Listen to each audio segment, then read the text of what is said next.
But ఇది మాత్రం నేను నమ్మటం లేదు.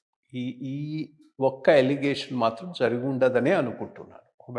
అలిగేషన్ హయ్యెస్ట్ పొలిటికల్ లెవెల్లో వచ్చింది కాబట్టి తప్పకుండా దీనిని పూర్తి స్థాయిలో విచారించి పూర్వాపరాలను నిర్ధారించి కన్సర్న్ వాళ్ళ మీద చర్యలు తీసుకోవాలి.